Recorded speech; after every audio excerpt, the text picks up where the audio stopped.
What's going on, ladies and gentlemen? Welcome back to Ken's Geek Side, and today I'm going to be talking about my top 3 favorite comic books of all time. And with that said, let's go.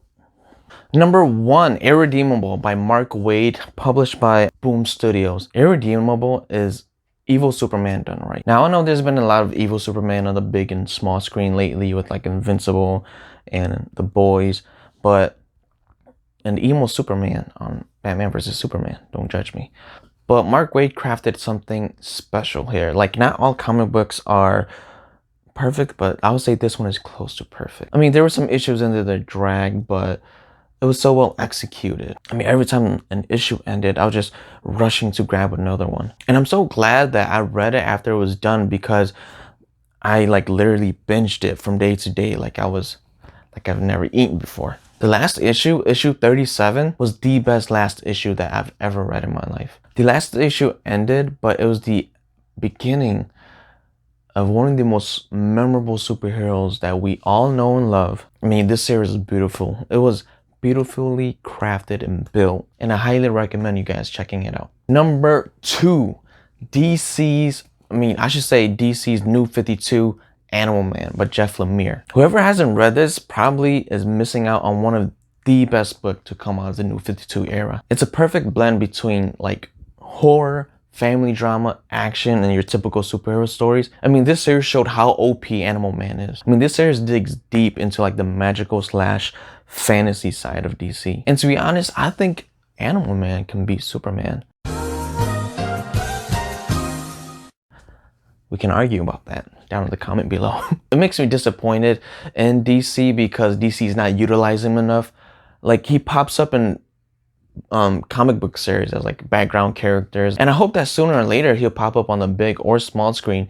And I think Doom Patrol, the HBO Max series, is a good entry point for him, because Doom Patrol explores more like the weird side of DC, and Animal Man definitely is weird. Coming back to the series, Jeff Lemire did such an awesome world building for Animal Man. He builds up so much character for him, and he blends so many elements of storytelling within the Animal Man series, and able to flesh him out like so good, which for me solidifies him as one of the best characters in DC. So please do yourself a big favor and check that one out. And number 3, Image Comics, Invincible by Robert Kirkman, the writer of The Walking Dead. Everybody likes Walking Dead, but they don't check out Invincible.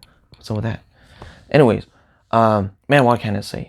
This series, I mean, this is a masterpiece of a story. It comes off as your typical superhero comic book, but it really isn't. And what the difference is Robert Kirkman doesn't shy away from the nitty-gritty and the gore. One of the main things I really appreciate about Invincible is that almost everybody's relationship in there is rocky.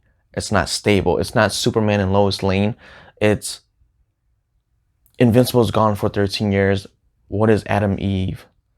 I mean, is it Adam Eve? Yeah, what is Adam Eve going to do within 13 years? Each relationship is always tested, and sometimes it's the same characters, sometimes it's different characters, and they go through it multiple times. And that's what keeps the issue piping fresh. After I was done with Invincible, I really had to reevaluate what I was looking in the comic book. Like, Invincible set the standards for me on what comic books should be, and it really changed my perspective on storytelling. And an honorable mention. Now, this one isn't a series. I mean, it is a series, but it's an anthology series. Superman Red and Blue, number 5. No, I'm not talking about the one where he split himself up into the red and blue Superman. This one is an anthology series, and the reason why it's called Red and Blue is because it's just all in red and blue. But in issue number 5, there was a story in there written by Daniel Warren Johnson called Generations. And that story will teach you everything you need to know about Superman, even if you've never read anything about Superman. Now, I'm not gonna lie, I shed a few tears reading that story.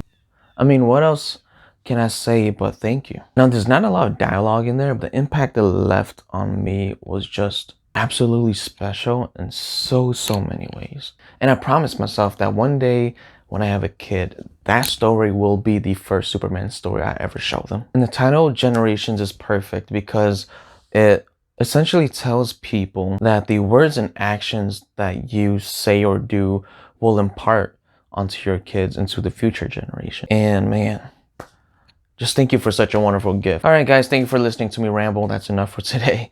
Do yourself a big favor and check out those 3 books I just mentioned. You won't be disappointed, I promise, unless your standards are like somewhere. Anyways, until next time, rest easy, and I'll see you in the next video.